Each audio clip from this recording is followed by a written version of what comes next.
Your orchard is in the way of community progress, so deal with it. That's the exact sentence HOA Karen spat at me the day I confronted her about the strange, chemical-smelling water flooding the lower rows of my orchard. 30 years of organic farming, 3 decades of careful soil work, and generations of family history dismissed with one arrogant wave of her hand. The truth hit me fast. That cloudy runoff wasn't rainwater. It was flowing straight from the environmental drainage pond she'd built illegally right above my land, a pond that collected chlorinated pool overflow, fertilizer washout, and whatever else her precious HOA dumped into it. My apple trees were standing in poison. Most people would have broken down, but I felt something sharper, something cold lock into place. Karen hadn't just trespassed, she'd declared war. And if she wanted a war, I was more than ready to show her what happens when you attack a man's land, his legacy, and the soil his father trusted him to protect. Before we get into the full story, drop a comment telling me where you're watching from and what time it is. And don't forget to subscribe for more unbelievable HOA chaos. I've lived on this land most of my adult life long enough to understand every rise, dip, and contour of the orchard the way a captain knows the shape of his ship. My name's Michael, though most folks around here just call me Mike. Middle-aged, a little gray around the temples, but still strong enough to climb the ladders and haul crates like I did in my 30s. I don't pretend to be special, just a man who works the same soil his father did, and who plans to pass it on one day, the same way it was passed to me. My orchard spans 15 acres of rolling slope, all organic, certified, inspected, and cared for with more patience than most people ever give their own kids. Some trees are older than I am. I know which rows produce sweeter fruit after a rainy week, which sections drain faster after a storm, and which trees need a little more shade in July. It's not just land, it's a living thing, and I've spent decades learning how to protect it. When you've lived somewhere that long, you can feel trouble before it shows up. Usually it's small things, strange cars driving too slowly, contractors surveying the wrong side of the fence, whispers from neighbors about HOA meetings you're not part of. But trouble came loud and proud this time, dressed in a bright pink blazer and designer sunglasses, stepping out of a luxury SUV like she owned the mountain. That was Karen. I first saw her during a community barbecue last spring. She had a confident stride that told everyone she wasn't just part of the HOA, she was the HOA. She talked loudly about community aesthetics and property value enhancement projects, all while flashing thin smiles that felt more like warnings than greetings. She didn't bother introducing herself to me. Later, I learned she didn't think I was relevant to HOA governance. Translation, I wasn't one of her subjects. The funny part, my property isn't even in the HOA. That's right, my orchard. The oldest property on this side of the ridge predates the HOA by decades, which means I don't pay dues, I don't follow their rules, and I sure as hell don't answer to their board. And Karen hated that. It started small. She sent me a friendly notice even though she had no jurisdiction. It said, "Your orchard may be posing a visual inconsistency with the surrounding community standards." I laughed at the sheer audacity. She followed it up with a letter claiming my storage shed did not align with HOA color requirements. My shed had been here since before the HOA founder was born. Then came the surveys. One day I saw 2 contractors standing at my property line with measuring tapes and a tablet. They looked confused when I stepped out of the barn and asked them what they were doing. One of them stammered that they were confirming boundary coordinates for an upcoming project. I told them plainly, "Unless you've got paperwork with my signature, turn around." They left, but not before snapping several photos. I knew exactly whose fingerprints were on that little stunt. Karen didn't hide her ambitions well. She held HOA meetings on her front porch, loud enough for the whole neighborhood to hear. Words floated down the hill like toxic pollen. Expansion, beautification, eco-friendly water feature, increased property value. She wanted something big, something flashy, something she could put her name on. And apparently, she thought I was too old, too rural, or too naive to realize what she was planning. One morning, while I was pruning blossoms on the southern rows, I heard the rumble of heavy machinery. Excavators, cement mixers, and trucks scattered across the cul-de-sac near her house like an invading army. A portable fence went up. Bright orange stakes marked the ground. Blueprints were rolled out. Workers shouted instructions. I hiked up the slope to see for myself. Nothing could have prepared me for what I saw on that hillside. Karen pointing dramatically at the ground, explaining something to a group of contractors. Her hands kept tracing an oval shape, a pond, a big one. I waited until the workers took a break before approaching. "What exactly are you building?" I asked. She didn't even turn to look at me at first. "A drainage retention pond," she said, waving her hand like she was blessing the land. "It will capture runoff from the community's pool area and landscaping zones, all environmentally friendly, all approved by HOA. I asked the only question that mattered. Where is the outflow directing? She turned then, giving me a smile so fake it practically squeaked. "Downhill, of course. Water runs down. That's just nature. Nature my ass. Downhill meant directly onto my orchard, onto my soil, onto decades of hard work." I tried to stay calm. "Karen, this land is organic certified. Any chemical runoff, pool water, pesticides, anything could destroy my entire certification." She looked at me like I told her I was allergic to sunshine. "Mike, you have to understand, the community comes first. We're improving things for everyone." "For everyone?" I asked. "I'm not even in your HOA." She shrugged, dismissing me with a flick of her wrist. "Well, maybe you should be." As if joining her little fiefdom would magically make chemical runoff safe. I walked back home that day with a storm brewing inside me. Something was wrong, not just with her attitude, but with the way she talked about that pond. I didn't trust a word she said about environmentally friendly, so I started researching, reading permit applications, county code, HOA newsletters, anything I could find. And then I discovered the part she wasn't bragging about. The HOA pool had recently upgraded its cleaning system, more chemicals, higher chlorine output, larger filtration cycles. And where would all that excess water go? Straight into her shiny new pond. I knew then what Karen had been plotting all along. She wanted a showpiece project, something the HOA could plaster on brochures and brag about online, a natural water feature. But instead of building it safely, she chose the cheapest option, funneling every drop of treated water into a pond built directly above my orchard. She didn't just ignore the risk. She chose to ignore it. And that made her dangerous. The next few weeks were a tense waiting game. Construction trucks roared up and down the cul-de-sac. The ground shook as they dug the basin for the pond. I watched from the ridge like a man guarding the last line of defense. Every shovel of dirt they moved made my jaw tighten. Neighbors whispered their admiration. "Karen really knows how to make improvements. It's going to look amazing. She's such a visionary leader." They didn't see the danger. Or maybe they didn't want to. Karen strutted around like the queen of the mountain, giving instructions, posing for photos, boasting about her eco project. She even tried to wave at me once, like we were old friends. I didn't wave back. When they finally lined the pond and installed the drainage pipes, I knew things were about to get very real. One pipe in particular pointed like a loaded gun straight toward my orchard. They buried it with soil, but I'd seen enough. The final straw? Karen walked to the edge of her property one afternoon and called down to me. "When this project is done," she shouted, "you'll finally understand how much this community is improving." I didn't respond. Fear mixed with anger, twisting deep in my gut. If she was right, I'd understand, but not the way she imagined. If that pond overflowed or drained the wrong way, every tree my father planted would be at risk.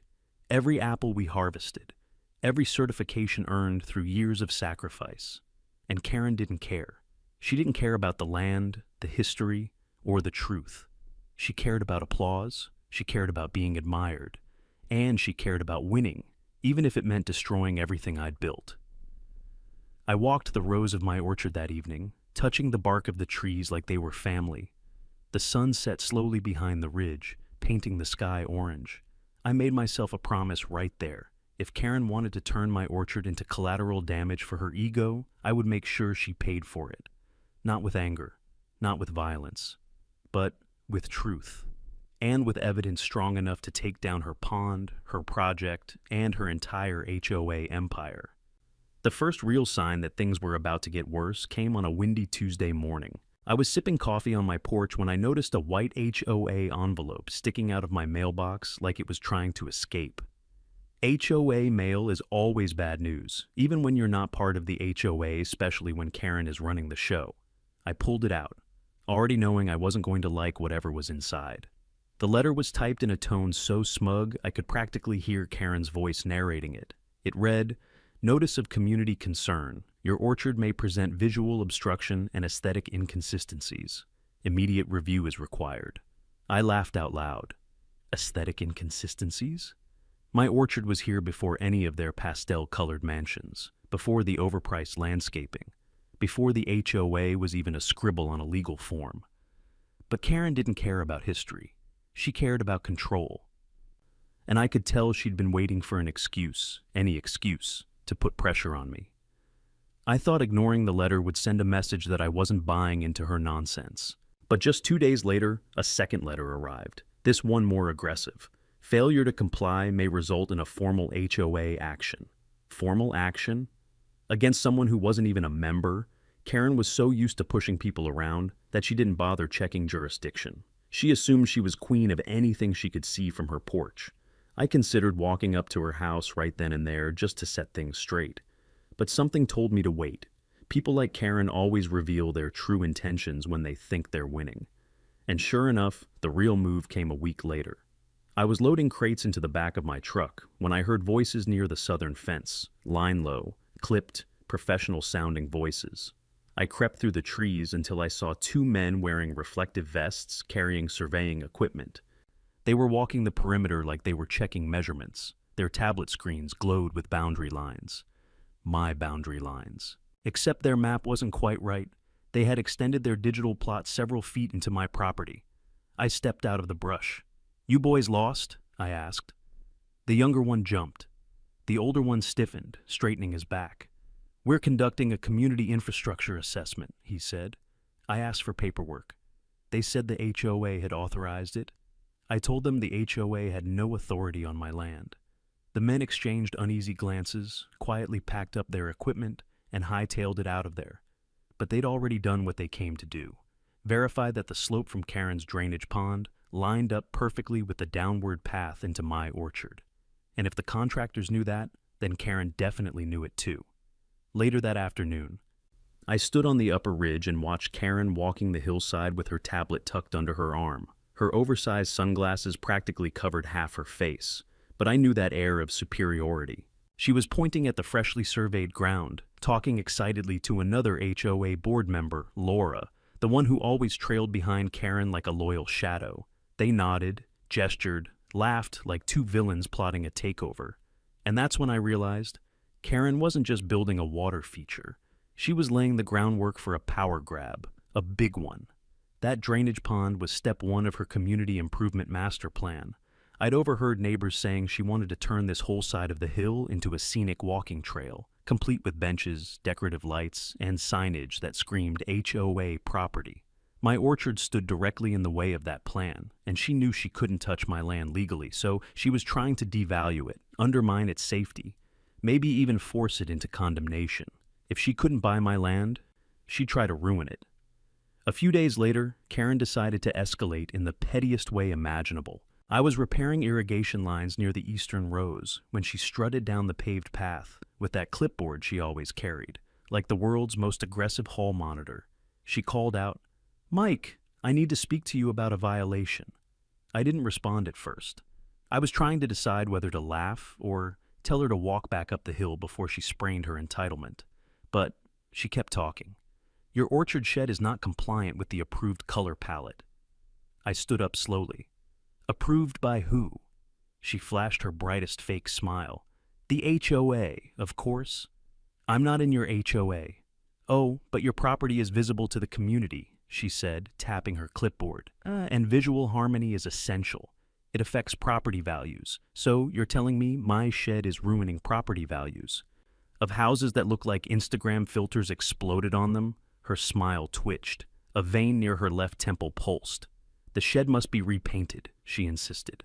"Preferably beige or sandstone. Something neutral." I scratched my chin. "Karen, my shed has been red since the 1980s. A red barn is kind of the point." She crossed her arms. "You're being unreasonable." "Reasonable," I said, "would be you staying on your side of the hill." She stormed off in a huff, muttering something about non-compliant residents. But it wasn't over, not even close. A week later, without warning, construction trucks filled the cul-de-sac again. Workers unloaded pipes, gravel, and massive rolls of liner material. The pond was expanding. Not just in width deeper, reinforced professional grade. Karen was pouring serious money into this thing, enough to raise alarm bells in my head. Then came the kicker. A bright yellow sign planted on the hill read, HOA Improvement Area. No trespassing. It sat so close to my property line, I could have knocked it over with a rake. That's when the unexpected happened. Karen approached Menno with threats this time, but with something far worse, false politeness. She walked down the slope in a flowy blouse, like she was hosting a garden party instead of waging a property war. "Mike," she said sweetly, "we should talk." I didn't respond. She continued anyway. "I just want what's best for the community. Once the new drainage pond is finished, it's going to increase home values. Everyone benefits." "Everyone except the guy whose land you're dumping water onto," I said. Karen sighed dramatically. "You exaggerate. It's just water. From your pool," I pointed out. "From your fertilizers. From your landscaped chemical cocktails." She waved her hand. "That's all natural. Water evaporates. Water flows. You can't control nature." I stepped closer. "Karen, you are building a man-made chemical soup above an organic orchard." She paused, staring at me like she couldn't decide if I was stupid or stubborn. "Well," she finally said, "maybe you shouldn't have such unrealistic farming standards. The world has moved on." My jaw locked. Organic standards aren't unrealistic. They're the foundation of my business.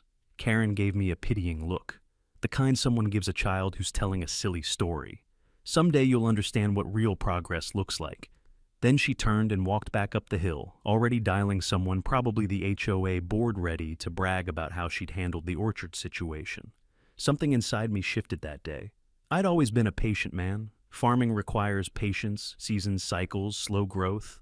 But patience has its limit when someone is intentionally trying to destroy everything you built, and Karen wasn't finished yet.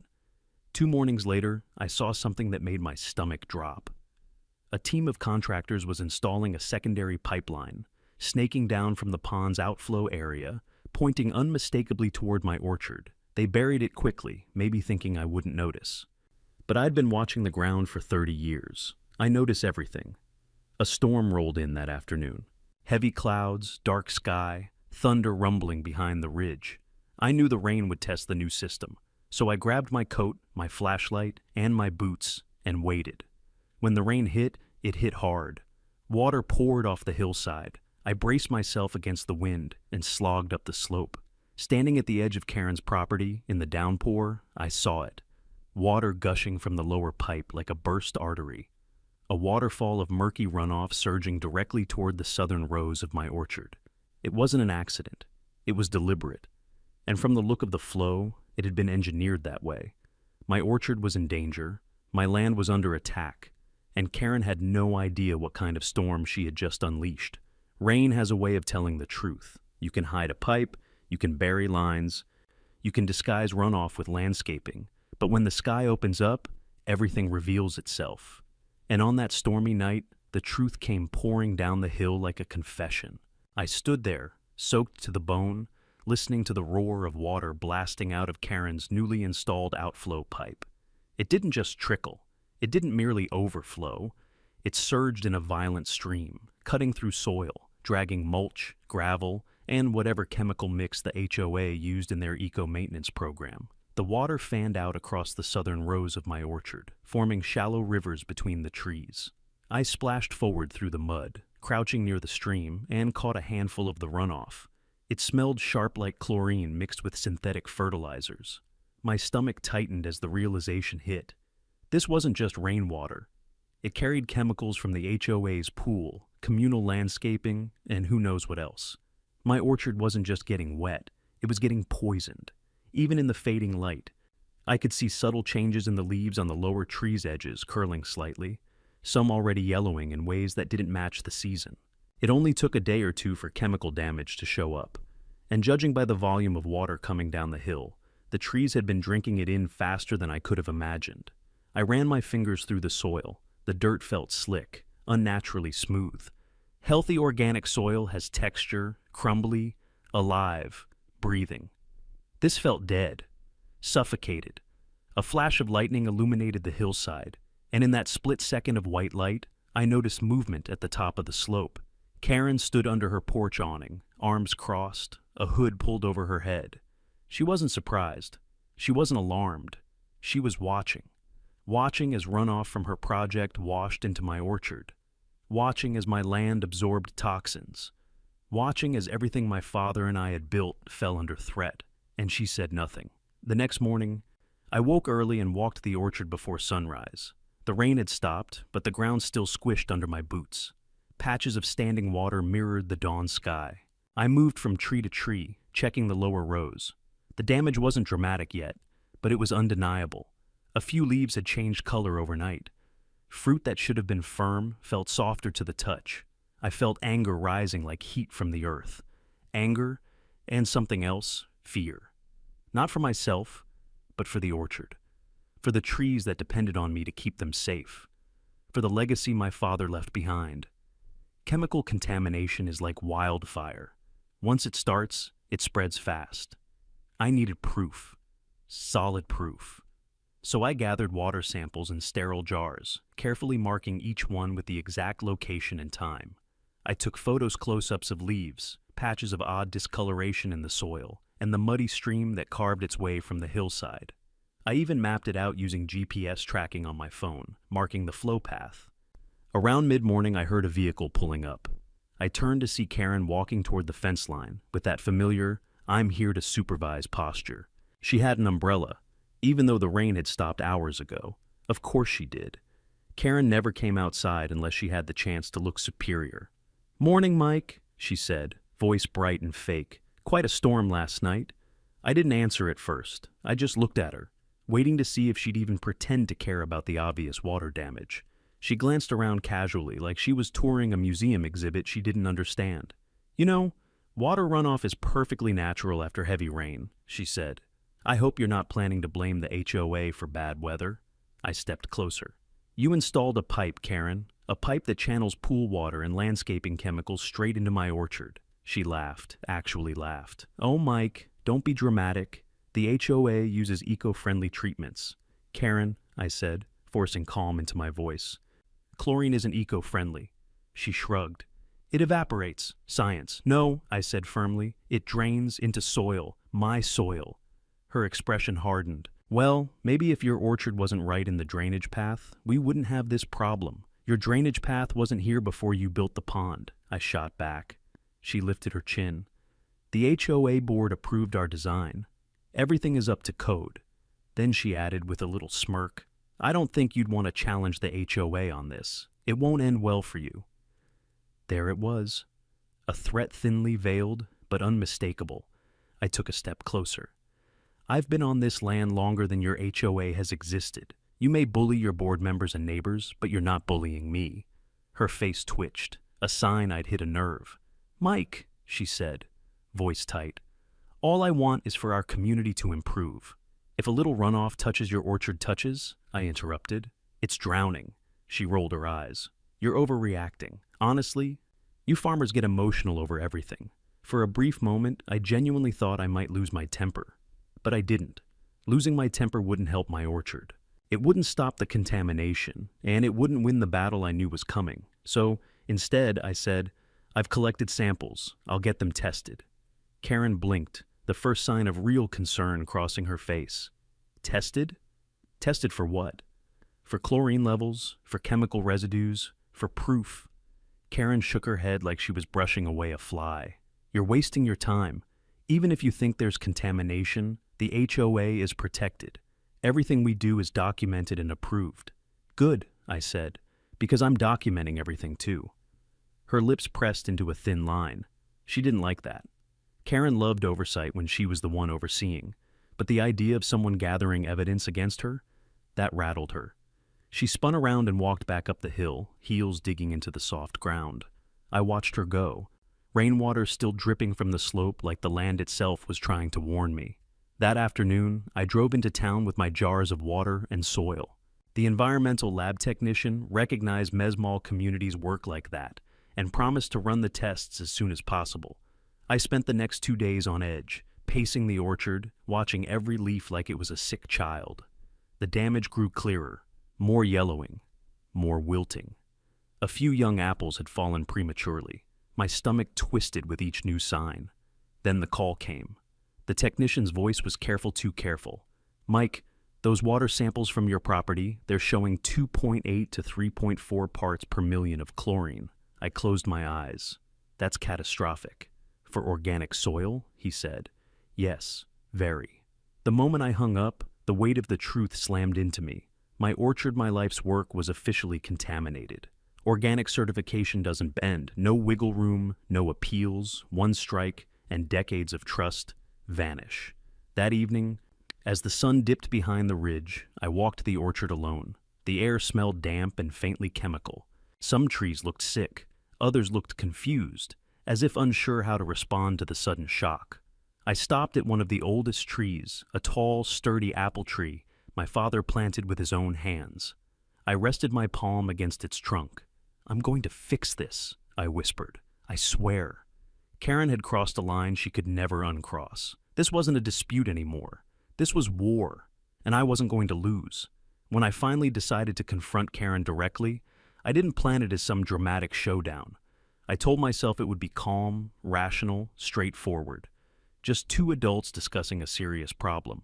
But anyone who's ever dealt with a full-blown HOA tyrant knows reasoning with someone like Karen is about as productive as explaining taxes to a brick wall. Still, I had to try, because the situation had escalated beyond whispers, beyond suspicions, beyond inconvenient water pooling. My orchard was officially contaminated, and people like Karen only understood conflict once it was staring them straight in the face. I walked up the hill toward her house around sunset. The HOA mansion, because let's call it what it was, towered over the cul-de-sac like a queen's castle. High windows, expensive stone facade, decorative iron railing, and a porch she used like a throne. I found her right where I expected, standing on that porch with a glass of chilled white wine, swirling it like she'd just survived another exhausting day of bullying innocent neighbors. "Karen," I called out. She turned slowly, giving me a smile that could only be described as hostile politeness. "Mike." "To what do I owe the pleasure?" "I got the lab results," I said. "The runoff from your drainage pond is loaded with chlorine, enough to kill soil microbes, enough to damage fruit, enough to suspend my organic certification." Her expression didn't change, at least not at first. She sipped her wine, lifted one eyebrow, and said, "Well, I'm sure there's some misunderstanding. Maybe your orchard just isn't as hardy as you think it is." I stepped closer. "My orchard has survived droughts, storms, freezes, and pests. It's not fragile, it's poisoned." She let out a short, dismissive laugh. "Mike, you are being dramatic again. You always assume the worst. You're diverting chemically treated water into agricultural land," I said. "That isn't assuming the worst. That's describing reality." Karen leaned against a porch column, tapping her nails against the stone. "Look, the HOA hired professionals, licensed contractors. The system is completely legal. Legal doesn't mean safe." She sighed loudly, as if the burden of my existence weighed heavily on her shoulders. "Mike, you're making a mountain out of a molehill. A little runoff isn't the end of the world. It's the end of my certification." "Oh, please," she said with a roll of her eyes. "You can just reapply or rebrand as non-organic. People will still buy apples. My customers buy organic for a reason, and reapplying takes years, years I can't afford to lose." She shrugged, actually shrugged. "That's not my problem." For a moment, I didn't speak. The audacity of her words hung in the air, choking the space between us. She didn't even pretend to care. Not 1 ounce of compassion. Not even basic human decency. To her, my orchard wasn't land. It wasn't heritage. It wasn't my livelihood. It was an obstacle, something in the way of her vision. "I'm giving you a chance," I said slowly. "Fix the drainage, redirect it, stop the contamination." Karen crossed her arms. "And what if I don't? Then I take legal action." Her eyes narrowed. "Legal action?" She laughed again, a sharp and almost metallic sound. "Mike, do you think you can actually win a case against the HOA? I have evidence."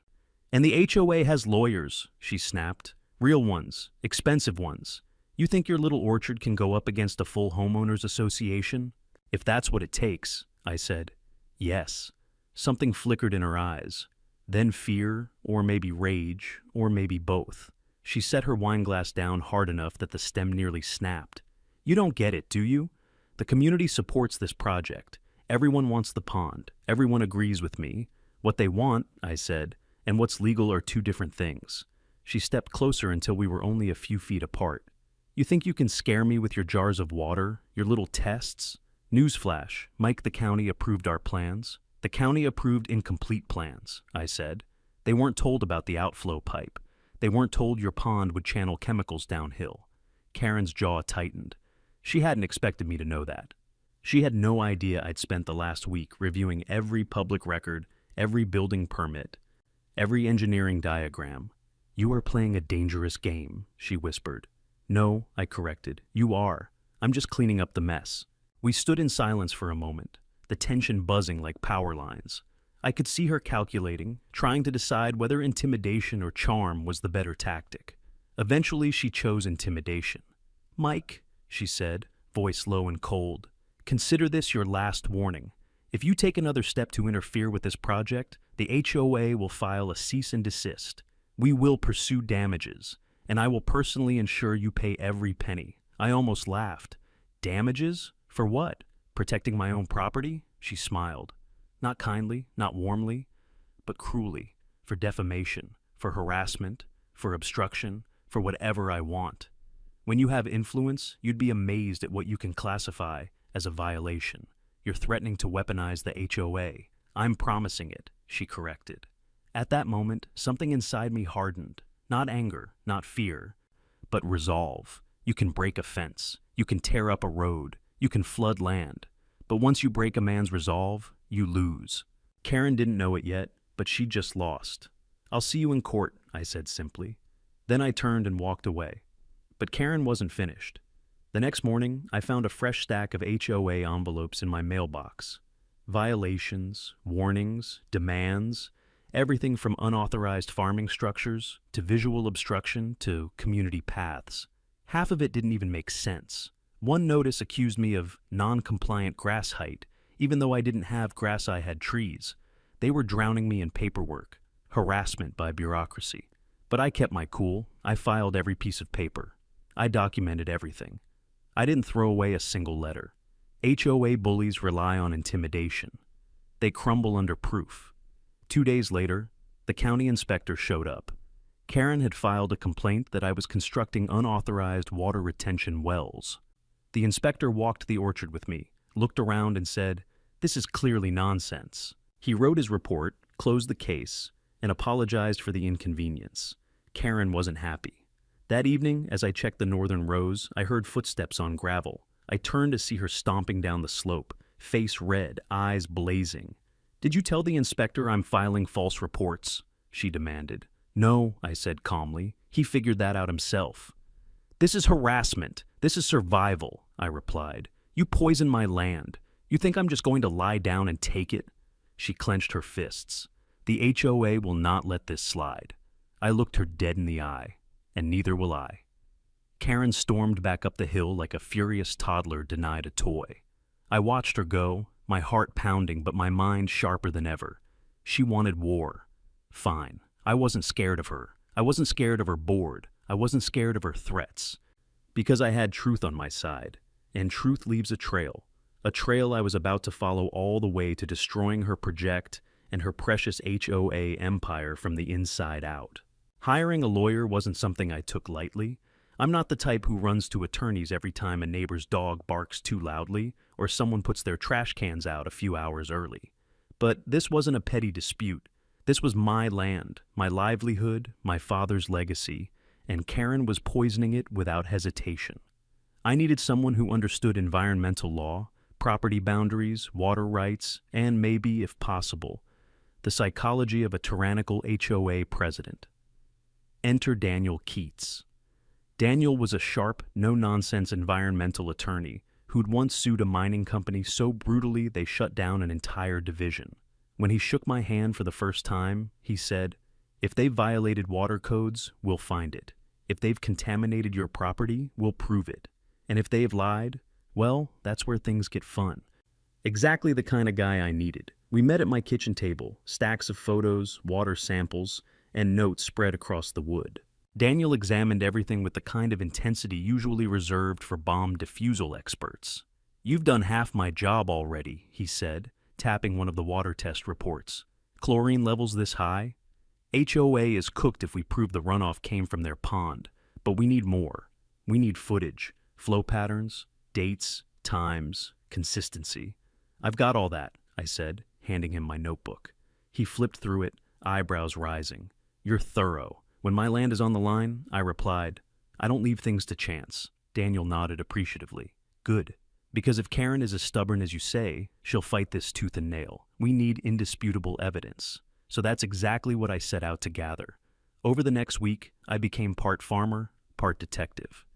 I installed trail cameras along the ridge high-resolution ones with night vision and motion triggers. I placed them strategically, near the outflow pipe, the hillside slope, the pond's edge, and along the orchard's water path. Every camera angle captured a different perspective of the problem. The first night, rain returned. Not heavy, but steady enough to activate the outflow system. The cameras caught everything: water gushing down, carrying debris and swirling with that unnatural cloudy tint. One frame even captured a reflection of the HOA pool lights on the surface of the runoff, proof that the water wasn't just rain, but a mix of overflows. I spent hours reviewing the footage, frame by frame, timestamp by timestamp. By morning, I had solid video evidence from multiple angles. Daniel was thrilled. "This," he said, pointing at one clear shot of the pipe spewing water, "is the kind of thing that turns mediation into surrender." But I wasn't stopping there. I walked to the orchard daily, documenting each affected tree. Photos, leaf samples, fruit samples, soil degradation of it carefully logged. I used GPS markers to map the exact path the water took as it flowed down the hill. The pattern was unmistakable, a perfect line from Karen's pond to my orchard's lowest point. Meanwhile, Karen continued parading around the community as if she were a queen. She held HOA meetings on her patio, loud enough for half the neighborhood to overhear. Phrases like community beautification, environmental leadership, and Karen's pond project drifted down the hill like toxic fumes. One afternoon, as I was adjusting one of the trail cameras, I heard voices and ducked behind a row of apple trees. Karen was walking the ridge with two HOA board members, Laura and Weston. They stopped near the drainage pipe. Laura looked uneasy. Weston took photos like he was documenting evidence for a glossy brochure. Karen said, "This is the crown jewel of our improvement plan. Once we finish the landscaping, this whole hillside will look like a resort." Laura pointed hesitantly toward my orchard. "But what about the concerns he raised about runoff?" Karen cut her off sharply. "There is no runoff problem. He's exaggerating. We used eco-safe materials. But the water—" "Laura," Karen snapped, "don't make this harder. Everything is legal. The board approved the project." "I didn't approve chlorine runoff," Laura said quietly. Karen's voice went ice cold, "and you didn't disapprove it." That was all I needed to hear.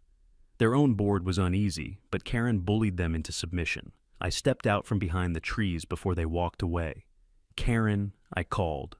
All three froze. Karen turned slowly, her face twisting into an annoyed smile. "Yes?" she asked sweetly. "I'd love to get a copy of that board approval," I said, keeping my tone calm. "The one that covers your drainage system." Her jaw tightened. "Why would you need that?"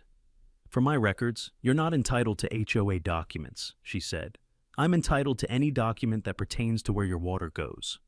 Laura looked between us, visibly uncomfortable. Weston suddenly found the ground fascinating. Karen said, "The HOA doesn't respond to intimidation." I smiled. "That's fine. My lawyer will ask instead." Karen's eyes narrowed. "Lawyer? Environmental attorney?" I corrected. "Very good at finding hidden clauses and lies." For the first time, Karen's confidence faltered. Just a flicker. But I saw it. She huffed and turned away. "This conversation is over." But while Karen walked off, Laura lingered a moment, glancing at me with something that looked like guilt. She whispered, barely audible, "Be careful. Be careful."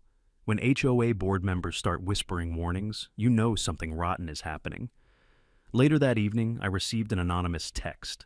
"Check the HOA project budget. Something doesn't add up. There was no name, no number, just that message, and I knew exactly who it came from. Daniel and I dug into the records. What we found was explosive. The HOA had submitted one set of plans to the county plans, showing a safe, sealed drainage system with no chemical exposure. But the contractors had built something completely different. Cheaper, faster, hazardous. The HOA saved tens of thousands. And Karen bragged about sticking to budget. But here's the twist. Emails revealed that the original safe design required rerouting the drainage away from my property. Karen rejected it, saying it was too expensive and would delay the aesthetic timeline. She didn't just ignore the risk. She chose the dangerous option. She knowingly funneled chemicals into my orchard because it saved money and made her project look successful. Daniel looked at me across my kitchen table, tapping the printed emails with a pen. This, he said, is negligence. This is liability. And if we present it right, this is the HOA's worst nightmare. I sat back, letting the weight of the truth settle over me like dust. Karen had gone from clueless tyrant to willful saboteur. She didn't just fail to prevent damage, she caused it, on purpose. And that changed everything. 2 days later, I installed large signs along the ridge. Signs that read, "Orchard contaminated by HOA drainage," evidence being documented for legal action. I made sure the signs faced the walking path Karen used for her community tours. I mounted the trail cameras more visibly. Let her see them. Let her sweat. Because from now on, every step she took, every decision she made, every lie she told would be documented. She played this game thinking she was untouchable. But I had truth, video, data, and an environmental lawyer with a spine of steel. Karen wouldn't be winning anymore. The war had officially turned. The morning of the HOA's Grand Community Improvement Tour came faster than I expected. Karen had spent the entire week hyping it up, like she was launching a luxury resort. Invitations had been sent out to local real estate agents, architects from the city, interior design bloggers, and a handful of homeowners who were gullible enough to believe the HOA was about to unveil the next big thing. The moment I saw the catering truck pull up to her driveway, I knew Karen intended to put on a spectacle. But she had made one mistake, a crucial one. She thought this tour would happen on her terms. She assumed everyone walking through her meticulously curated, HOA-polished world would see exactly what she wanted them to see. That's where she underestimated me. At sunrise, I walked the lower rows of the orchard, checking the trees one last time before the show. The effects of the contamination were clearer than ever. Leaves had browned in irregular patterns, some fruit had dropped early, soil patches looked bleached. To anyone who knew a thing about farming, it would be obvious that something unnatural was happening here. Perfect. Because today, plenty of people would see it. I positioned the signs more strategically, angled just right so they'd catch the eye from Karen's pond terrace and the upper trail. The bold letters stood out like warning flares.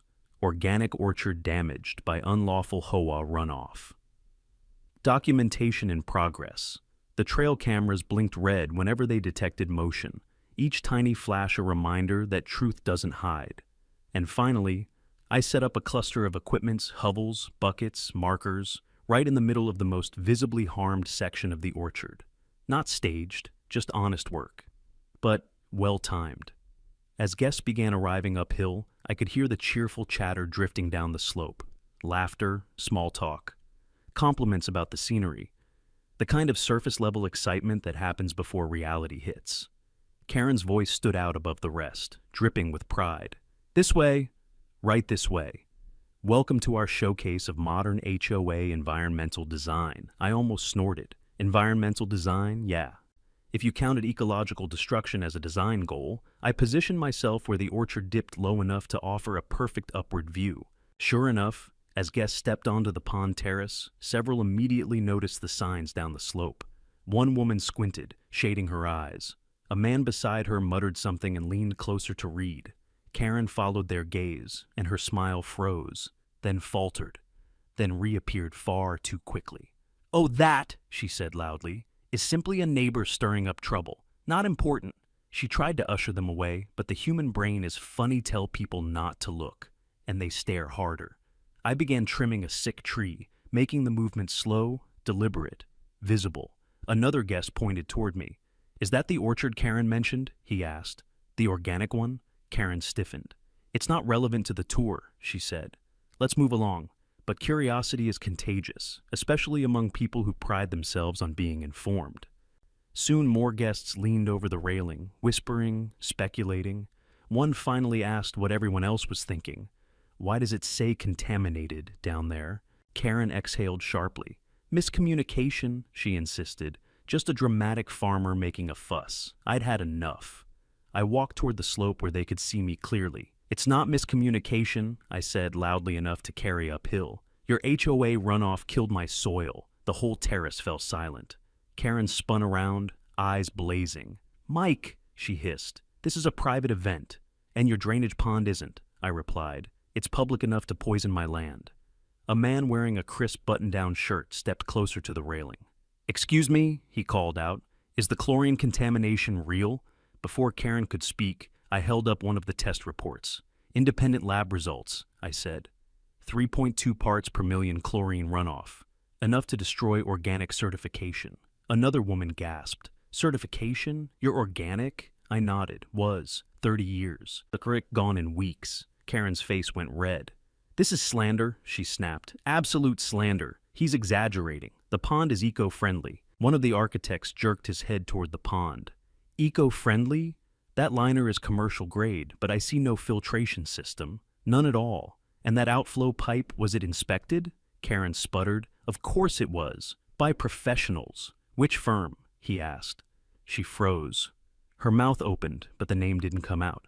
Several guests exchanged glances. Nothing turns a crowd faster than the smell of dishonesty. Then came the moment that shifted everything. A young woman in hiking boots, holding a notepad and camera, spoke up. I'm with Northwest Design Journal, she said calmly. We cover sustainable architecture. Would you mind if I take a closer look? Karen practically screamed, no, but her refusal was too abrupt, too desperate. The guests sensed it. And now they wanted answers. A few of them asked if they could walk down the path to see the orchard up close. I didn't stop them. I simply stepped aside and let them pass. Karen tried to block them, placing herself in front of the trail, but one of the more assertive men brushed past her. If there's an environmental concern, he said, we have a right to see it. You have no right, Karen shouted. This path is private HOA property. Funny, I said quietly. That didn't stop your runoff from entering my land. And that was it. The dam broke figuratively. Guests hurried down the slope, careful but curious. They gasped as they examined the trees, touched the soil, and studied the waterlogged patches. One man knelt beside a puddle, sniffed it, then recoiled. That's chlorine, he said. Strong, too. Another woman photographed the yellowed leaves. The journalist took dozens of pictures, asking thoughtful questions, documenting everything. Karen rushed downhill, waving her arms like a frantic traffic conductor. Stop taking pictures! Delete those photos! This is trespassing! But nobody listened. Her desperation only made her look guilty.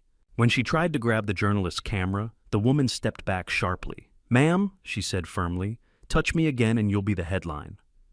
Up on the terrace, more guests leaned over the railing, murmuring. One whispered, this is bad. Another said, this could be a lawsuit. Someone else added, the HOA approved this? Karen spun toward me with a glare so sharp it could slice through glass. You're sabotaging my event. I didn't sabotage anything, I said. You did. Months ago, the board members arrived late to the disaster. Laura looked horrified when she saw the water damage. Weston looked like he wanted to melt into the hillside. Guests surrounded them with questions. Why was the pond draining onto private land? Had they known about contamination risks? Why wasn't there proper filtration? Why was Karen stopping people from documenting the issue? Laura tried to explain, but the words came out faltering, too vague to reassure anyone. Then the architect from earlier stepped forward with finality. He pointed at the outflow pipe and said, this is a major design oversight, possibly negligent. That statement alone was enough to tilt the room well, hillside against Karen. Guests who had arrived eager to praise her vision now looked disgusted, disappointed, even angry. One couple walked straight back to their car. Another group followed, muttering about misleading advertising and false environmental claims. Karen's entire event collapsed before her eyes. By the next morning, it wasn't just local gossip. Photos had circulated online. The Design Journal posted a short teaser article hinting at environmental neglect by an HOA project. A regional architecture blog shared pictures from the terrace view, with my signs in clear focus. Comments poured in. People wanted answers. Karen tried doing damage control on the HOA community page, claiming baseless accusations and coordinated attacks from disgruntled non-members. But with every defensive post she made, more screenshots surfaced, more evidence, more public scrutiny. Her empire built on intimidation and aesthetic delusions was cracking. And for the first time since this nightmare began, I felt momentum shift. Not in anger, not in revenge, but in justice. Karen had pushed me, bullied me, poisoned my orchard, and mocked my livelihood. But the truth had finally found an audience bigger than her HOA board, and truth had a way of echoing uphill. By the time the dust from Karen's botched tour settled, something in her had cracked. She'd always strutted around with the confidence of a queen who believed every subject adored her. But after the disaster on the hillside, after the photos, the whispers, the architect calling her project negligent, she looked different, less collected, less invincible, almost shaken. But shaken didn't mean defeated. People like Karen don't admit defeat. They double down. The very next morning, I woke to the sound of trucks grinding their way up the road again. Not media trucks this time, construction trucks. I looked up the ridge through my kitchen window and saw crews unloading mounds of dirt near the drainage pipe. A bulldozer, 2 cement mixers, and at least a dozen workers were already spreading out across the slope like an army preparing for siege. Karen was there too, pacing the hillside with a clipboard clutched in white-knuckled hands. She barked orders, pointed at the soil, waved her arms like she was directing a military offensive. She didn't even look toward my orchard. That told me everything. She wasn't trying to fix anything. She was trying to cover it up. I walked up the slope to see exactly what she was planning. As I approached, a contractor spread out some orange cones and held up a hand. "Sorry, sir," he said.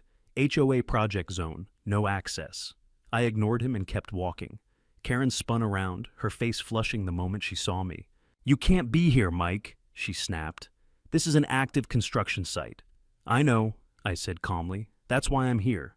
What are you building this time? Another eco-friendly chemical slip and slide aimed at my orchard?" Her nostrils flared. "We're improving the hillside drainage, as is our right. The runoff you complained about was weather-related. We're reinforcing the berms to contain natural water flow." I looked at the mountain of dirt, the trenches, the new pipeline coils stacked beside them. "You're trying to bury the evidence." She stiffened. "Excuse me? You think you can dump 5 tons of soil over the outflow pipe, block the camera's view, and pretend the whole thing never happened?" "It did never happen," she said. "It was fabricated to humiliate me." One of the contractors paused mid-shovel, glancing between us with raised eyebrows. I stepped closer. "Karen, your pond overflow contaminated my orchard. I have water tests, GPS flow paths, soil analysis, and video footage. I don't care," she suddenly screamed. The construction crew froze. Birds scattered from the nearby trees. Even the bulldozer engine seemed to hesitate. Karen's voice dropped to a trembling growl. "I don't care what you claim. I don't care what you think you saw. I don't care what you filmed. The HOA will protect me. We have lawyers, we have resources, and we will bury you in paperwork until you give up."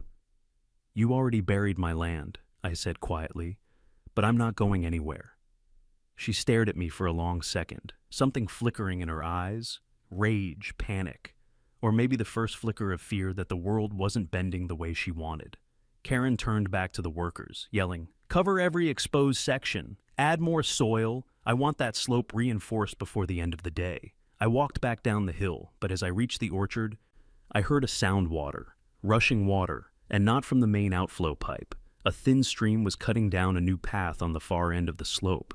Karen's reinforcement had backfired. All the extra soil they were tossing around had redirected the water, not stopped it. The runoff was now carving a deeper, faster route, straight toward another section of my orchard, one that hadn't been damaged yet. I shouted up the hill, "You're making it worse! Stop the machines!" But Karen yelled back, "Mind your own property!" I grabbed a shovel from beside the barn and raced toward the water's path. I tried digging a quick trench to divert the flow away from the roots, but the volume was too strong. Muddy water ripped through the fresh trench, spraying my boots, splashing my pants, soaking the soil. My breath caught in my throat. This wasn't runoff. This was a flood. A full 30 minutes passed before the construction crew realized what they'd done. One of the workers shouted, "Kill the equipment! It's breaking through!" The bulldozer stopped. The cement mixers went quiet. Men scrambled across the slope, trying desperately to pile rocks against the new runoff path. But the soil was too wet, too loose, too unstable. The water carved deeper, wider, faster. At one point, the hillside trembled. A chunk of the newly added dirt slid down in a shallow landslide, tearing through a fence panel and scattering across the orchard's edge. One worker jumped aside just in time. Karen covered her mouth, eyes wide. "You caused this," I said to her across the distance. She shouted something, but the wind drowned it out. And maybe that was for the best. That night, after the water finally slowed, I inspected the damage with a flashlight. Dozens of trees had soaked in water that shouldn't have touched them. Leaves had already begun curling in that telltale chemical way. The soft, almost slimy texture of the soil told me everything I needed to know. It was contaminated too. Daniel came over early the next morning. He didn't say anything at first. He just stood with me, hands on hips, looking down at the orchard. "This isn't negligence anymore," he finally said. "This is gross negligence, recklessness, willful disregard. Karen tried to cover it up," I said. "Well, she's failing." He pointed to the collapsed slope. "That's a structural failure. The county will have a field day with this." "And the contamination?" I asked. Daniel exhaled deeply. "We document everything, every inch, every tree, every water path. This is exactly the kind of disaster that wins environmental cases." But I wasn't thinking about lawsuits in that moment. I was thinking about the orchard, about the trees showing new signs of stress, about the patches of soil that would need to be excavated or remediated, about the certification I'd lost. Karen had no idea what she'd done, or maybe she knew exactly what she'd done, and hoped she could bury it under enough soil, lies, and HOA talking points that no one would ever trace the damage back to her. But she didn't count on me. She didn't count on the cameras. She didn't count on the environmental report spreading online. And she certainly didn't count on the HOA board turning on her. Because the next day, as I walked up to check the slope again, I heard raised voices, angry, sharp, panicked voices coming from Karen's driveway. The HOA board had arrived, and judging by the volume of the argument, they were not on Karen's side anymore. When I reached the top of the slope, I found the entire HOA board standing in Karen's driveway like an angry tribunal. Their perfectly curated suburban calm had dissolved into frantic arguing. Laura, normally so meek and apologetic, was pointing aggressively at the damaged hillside, her voice shaking with anger. Weston paced back and forth, running his hands through his hair, as if trying to physically pull answers out of thin air. And Karen, well, Karen looked like a trapped animal. She kept adjusting her blazer, smoothing her hair, fidgeting, compensating for the panic bubbling beneath the surface.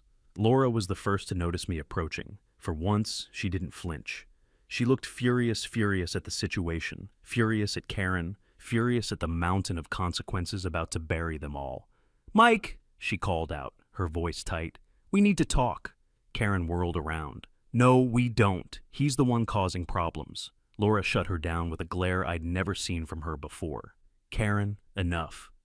Karen opened her mouth to protest, but Laura turned away, dismissing her entirely.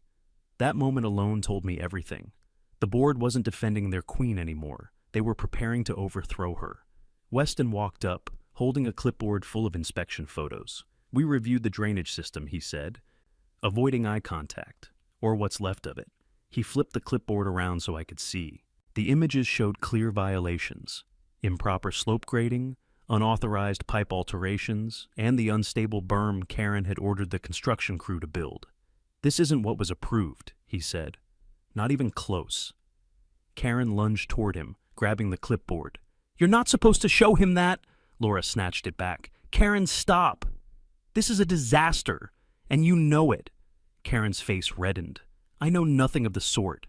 This is sabotage. He's been trying to destroy my project from the start. He hates the HOA. He hates progress." I crossed my arms. "Progress shouldn't kill orchards. You poison your own orchard," Karen snapped. Trying to frame me so you can sue? Weston let out a bitter chuckle. Karen, water doesn't flow uphill. Her jaw tightened. You're all turning against me because he made a few signs and took some dramatic photos. Photos? Laura stepped forward, holding up her phone. Karen, the entire hillside collapsed. You destroyed part of your own fence. And the runoff is visible from space on Google Earth once the next update hits. She paced in front of the group, exasperated. This isn't minor. This isn't cosmetic. This is illegal. Karen's voice cracked. You're exaggerating. But she wasn't. And deep down, Karen knew it. That's when Daniel arrived. He stepped out of his truck with the confidence of a man walking into a courtroom he'd already won. His briefcase swung casually at his side as he approached the group. The HOA board stared at him the way civilians stare at a bomb technician, hopeful but terrified of what he might reveal. Good morning, Daniel said pleasantly. I hear we're discussing drainage. Karen nearly choked on air. Why is he here?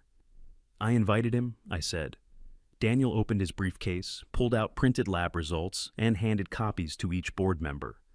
Chlorine levels recorded in the runoff range from 2.8 to 3.4 ppm. That's enough to violate state agricultural codes and federal organic certification standards. Weston scanned the numbers, his face draining of color. This is bad. Laura pressed a hand to her forehead. This could shut down the entire HOA water system. Daniel nodded. Oh, absolutely, and given how close the pond is to the community pool, you might have health department involvement too. Karen snapped. You don't know what you're talking about. Daniel smiled politely. I specialize in this, actually, but please continue, she sputtered, spinning toward the board. Why are you all letting him take over? He's manipulating you. But the board wasn't listening to her anymore. They were circling the drain figuratively, unlike Karen's pond, which circled my orchard literally. I noticed Laura scrolling through her phone, her lips tightening into a thin line. Karen, she said quietly, did you reject the original contractor proposal to reroute the drainage system? Karen froze. What? It says here, Laura held up her phone, that the initial design was environmentally compliant. But there are notes indicating someone signed KJ refused the reroute due to cost and delays to aesthetic goals. Karen's face went pale. That must be fake. It's from your HOA email, Weston said. It's your signature. Karen stepped back, trembling. No, I didn't. That's not... You don't understand. The board members exchanged glances that said they had finally recognized the truth.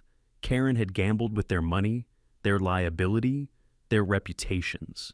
And now she was drowning. Daniel placed another stack of papers on the hood of Karen's SUV. We have all the evidence we need to file a lawsuit for damages, remediation costs, and recertification expenses. He paused, letting the weight of his words sink in. But the county and state agencies will likely file their own investigations as well. Karen shook her head violently. No, no, no. You can't. This is my project. I did everything right, Laura's voice cracked. You lied to us, Weston added. You lied to everyone. Karen's eyes darted around, searching for an ally. There were none. I did this for the community, she screamed. You did this for yourself, I said quietly. Something inside her snapped. I could see it the moment she realized nothing she said could undo the truth, and like a cornered animal, she lashed out. She pointed at me and shrieked, You tricked them! You ruined everything! You destroyed my pond! Before I could respond, Daniel stepped forward. No, Karen. You destroyed your own project by ignoring basic environmental safety standards. Karen turned wild-eyed toward the board. You're going to let him talk to me like that? Laura sighed deeply. Karen, we're voting this afternoon on your removal as HOA president. The world seemed to stall. The wind stopped. Even the birds went silent. Karen's face became a mask of horror. You can't remove me. I am the HOA. Weston shook his head. Not anymore. Karen staggered backward, gripping the railing of her porch as if holding on to the last piece of her collapsing empire. You can't do this, she whispered, barely audible. I gave everything to this community. You cost us everything, Laura replied. Karen opened her mouth to speak again, but the words never came. She turned away from us, shoulders shaking, not with tears, but with a rage so overpowering she couldn't express it. Daniel gathered his papers. We'll send over the official complaint and settlement proposal before mediation. Karen spun around hysterically. There will be no mediation. Daniel raised an eyebrow. Then there will be a trial. She froze. She knew that was the one thing she couldn't survive. Not legally, not socially, not financially. Later that afternoon, the HOA board held an emergency meeting. They didn't even bother hiding the result. The whole neighborhood heard the yelling, the vote count, and Karen's final, defeated scream of outrage. She was removed. And the HOA, desperate to survive the fallout, agreed to mediation immediately. For the first time since this nightmare began, the scales tipped fully in my favor. Karen had built her drainage pond to elevate herself, to polish her reputation, boost her status, and cement her role as the all-powerful queen of the HOA. But in the end, she didn't just dig a pond. She dug her own grave. Mediation day arrived on a cold January morning, the kind where the air feels sharp enough to cut through your coat. I woke before sunrise, not because I was nervous, although maybe a part of me was, but because 30 years of farming had hardwired my body to greet the day before the sun did. I walked the orchard with a flashlight, checking the trees out of habit. Even the damaged rows looked peaceful under the early light, as if they were waiting for justice just as patiently as I was.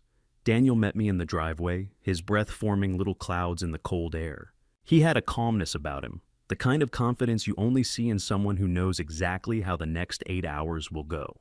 "Ready?" he asked. "As I'll ever be." We drove to the mediation center, a building that tried too hard to look friendly with pastel-painted walls and motivational posters.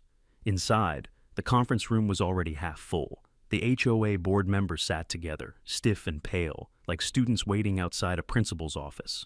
When Karen walked in, the room temperature seemed to drop a few more degrees. She looked nothing like the polished HOA queen she used to be. Her hair was pulled back messily, her eyes ringed with exhaustion, and her bright blazer had been swapped for a dull gray coat. She clutched a stack of papers as if they were a shield. Our eyes met. There was no smugness left, no triumph.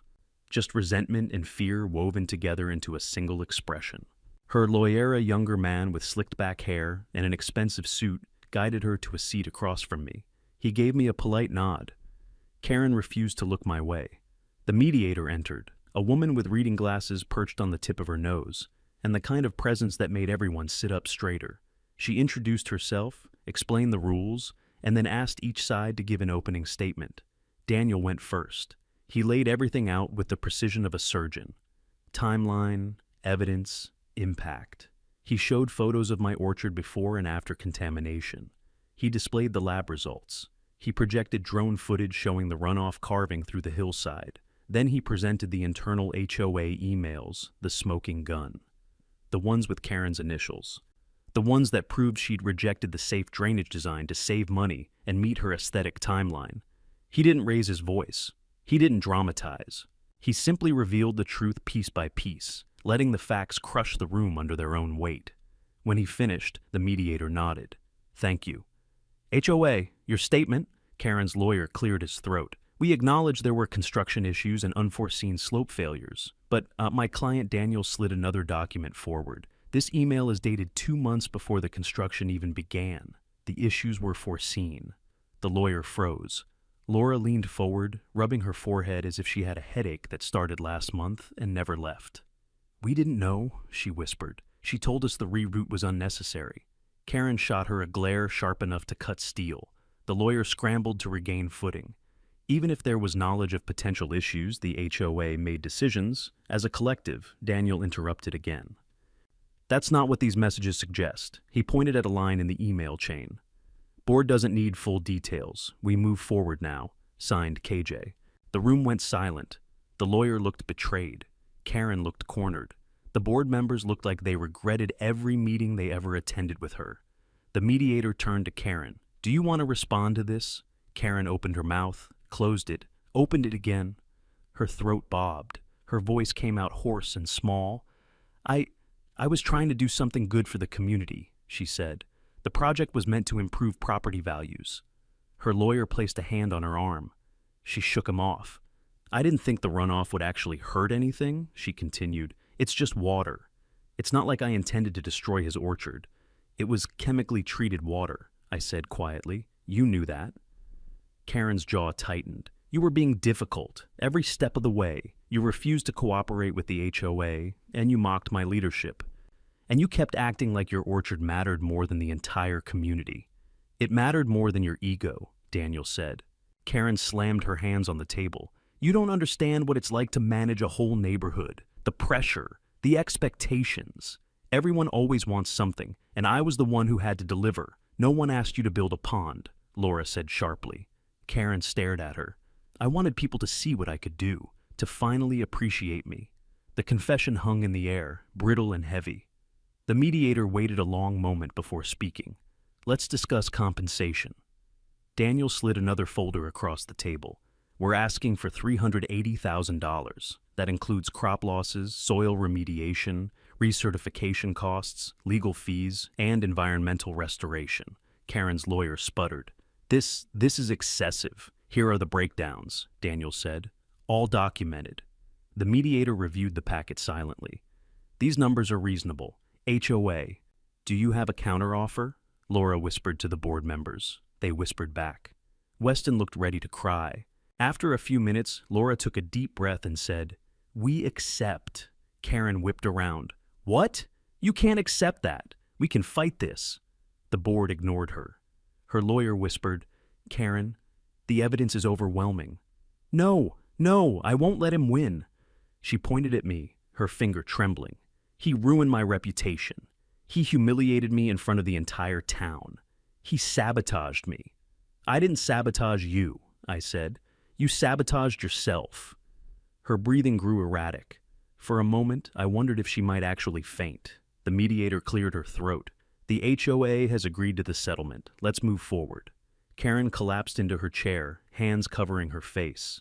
The board signed the settlement documents. Daniel signed on my behalf. I signed last. Karen refused to sign anything, so the board signed under HOA authority. And just like that, the war was over. The HOA would cut me a check for $380,000 within 60 days. They would also pay for an entirely new drainage system, built by a reputable contractor, approved by the county. Karen's pond, scheduled for removal.